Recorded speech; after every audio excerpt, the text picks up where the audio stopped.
UP में देवरिया जिले के रुद्रपुर थाना क्षेत्र के फतेहपुर गांव में जमीनी विवाद को लेकर हुए नरसंहार के बाद गांव पुलिस छावनी में तब्दील हो गया है। घटना के बाद ही पुलिस और प्रशासनिक अफसर गांव में कैंप किए हुए हैं। गांव की शांति व्यवस्था कायम रखने के लिए भारी मात्रा में पीएससी व पुलिस तैनात कर दी गई है। वहीं प्रमुख सचिव गृह Sanjay Prasad, ADG law and order Prashant Kumar, Gorakhpur zone के एडीजी अखिल कुमार गांव में पहुंचकर स्थिति का जायजा ले रहे हैं। आरोपियों की गिरफ्तारी के लिए 4 टीमों का गठन किया गया है और 1 दर्जन लोगों को हिरासत में ले लिया गया है। जिलाधिकारी अखंड प्रताप सिंह, पुलिस अधीक्षक संकल्प शर्मा सुबह से ही गांव में कैंप बनाए हुए हैं। 6 लोगों के मृतक परिवार में एक बच्चा मात्र बचा है, जिसका बयान आप लोग सुनिए। जानकारी तो हमारे जिसको पहचानते हैं उसको हम बता सकते हैं। प्रेमचंद्र यादव है, राम जी उनके छोटे भाई श्री राम जी यादव हैं और उनके पिताजी राम भवन यादव हैं। तो हम चाहते हैं कि हमारे जो खानदान को, हमारा तो मान लीजिए परिवार चला गया, लेकिन उनका परिवार नहीं बचना चाहिए। सरकार से ये निवेदन है कि उनके पूरे खानदान वालों को पूरी फांसी की सजा मिलनी चाहिए। और रह गई बात कि हमारे, ताकि जीवन में किसी के परिवार को आके उठा सकता है। प्रशासन के बारे में क्या करोगे? प्रशासन के बारे में यही कहना चाहते हैं कि प्रशासन यही इसी के साथ गुजारिश करे ताकि हमारे प्रशासन सहयोग करे। जमीन के विवाद में एक के बदले एक हुई 5 हत्याओं में सत्यप्रकाश दुबे का पूरा परिवार ही खत्म हो गया। संजोग ये था कि सत्यप्रकाश दुबे का बड़ा बेटा शेरा सुबह ही घर से देवरिया चला गया था, जिसकी वजह से उसकी जान बच गई। की जो हत्या हुई है उन सभी 6 सदस्यों को मैं भावपूर्ण श्रद्धांजलि अर्पित करती हूँ। उनकी आत्मा को शांति प्रदान हो। लेकिन जो आपसी विवाद हुआ है वो जमीनी विवाद हुआ है। ये सन 2014 का प्रकरण था। अगर ये मामला थाने में गया था और अगर ये काम प्रशासन और राजकीय विभाग अधिकारी सही तरीके से करती और जमीनी निरीक्षण करती, वहाँ मसला सॉल्व करती कि क्या मैटर है, तो आज ये दिन आते ही ना। वो जो 6 सदस्यों की हत्या हुई है वो जिंदा होते हैं। लेकिन प्रशासन को काम करना नहीं है, राजस्व विभाग अधिकारियों को काम करना नहीं है। लेखपाल कानून को बनाया किस लिए जाता है कि पीड़ित परिवार अगर जा रहा है तो उस पर कार्रवाई करे, उसकी निरीक्षण करे और उसको न्याय मिले। लेकिन इन सभी को कुछ काम करना नहीं है।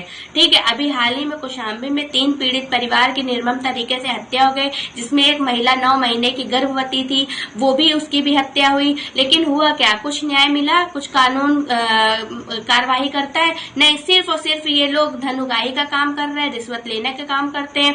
जिस पक्ष का होता है मैटर उससे पैसा लेकर के मामला रफा दफा करने का काम करते हैं। ठीक है, गलत आख्या लगाते हैं, निरीक्षण नहीं करने जाएंगे फिर भी आख्या में लगा देंगे कि मैं निरीक्षण में गया। ठीक है, तो ये चीजें गलत है। मैं यही चाहती हूँ, माननीय आदित्यनाथ योगी जी से मैं ये कहना चाहती हूँ कि इस मामले को संज्ञान में लीजिए और ऐसे भ्रष्ट जो पुलिस ऑफिसर्स हैं, जो राजकीय विभाग के अधिकारी है, जो लेखपाल है, कानूनगो है, तहसीलदार है, एसडीएम, डीएम, अगर इसमें भ्रष्ट पाए जा रहे हैं तो इन सभी को आप निलंबित करने का काम करिए। ये हमारे देश और भारत में एक घुन का काम कर रहे हैं। ठीक है, ऐसे लोगों को हमारे देश, हमारे भारत में रहने की जरूरत नहीं है। जो पूरे उत्तर प्रदेश को हत्या प्रदेश बनाने का काम इन्हीं लोगों का काम हो रहा है और पूरी तरीके से ऐसे लोगों को बर्खास्त करने का काम करे जो हमारे उत्तर प्रदेश और भारत को खराब करने का काम कर रहे हैं। क्योंकि इन्हीं के वजह से अपराध बढ़ रहा है, इन्हीं के वजह से लूटपाट, डकैती, हत्या, अपहरण, बलात्कार जैसे जघन्य अपराध हो रहे हैं। तो ऐसे मुजरिम, ऐसे दोषियों, ऐसे अधिकारियों को बर्खास्त करें ताकि इनको एक सबक मिले। देवरिया जनपद में रुद्रपुर थाना क्षेत्र के अंतर्गत फतेहपुर गांव की घटना है, जिसमें एक पुरानी जमीनी विवाद की रंजिश में 2 पक्षों में आपस में मारपीट हुई है। इसमें एक पक्ष से एक व्यक्ति की मृत्यु हुई है और दूसरे पक्ष से 5 लोगों की मृत्यु हुई है। इस प्रकरण में पुलिस मौके पर है, प्रभावी कार्रवाई की जा रही है। कुल मिलाकर फिलहाल 4 लोगों को हिरासत में लेकर पूछताछ की जा रही है और आगे भी जो तथ्य आएंगे उनके आधार पर इंडिया के भी नीचे करो ना यार, शासन के निर्देश पे हम लोग यहाँ आए हैं। दुर्भाग्यपूर्ण घटना है। इसमें एक पक्ष के 5 लोगों की और दूसरी तरफ से एक व्यक्ति की हत्या हुई है। इसका कारण भी बताया कि जो सत्यप्रकाश दुबे हैं, इनके भाई ज्ञान प्रकाश दुबे के हिस्से की जमीन जो उन्होंने दूसरे पक्ष को लिख दी थी, उसको लेकर विवाद था। इसमें अभी तक 14 लोग हिरासत में हैं। इस पूरे प्रकरण में ठोस